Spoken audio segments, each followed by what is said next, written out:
With tasks, we can organize our construction phases. So for example, we have the phase number 1. And now we can do our planning. This area, for example. And now we are getting into phase number 2.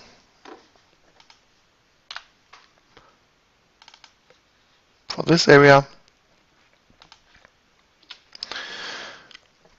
And now we can organize them. That means we can see the task table. And here we have all tasks inside of the project. So for example, the phase number 1 is in planning new, phase number 2 is in planning new as well. Everything is fine, but the next step would be phase number 1 will be planning corrected, and now we can update the state. Okay.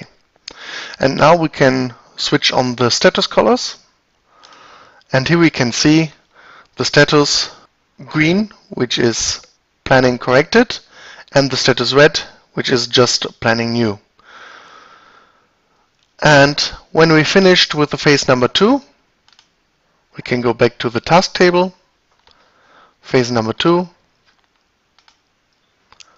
planning corrected,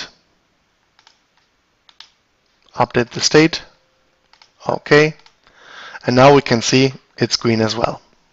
We also have the possibility to get the material report filtered by task, which is, for example, the phase number 1.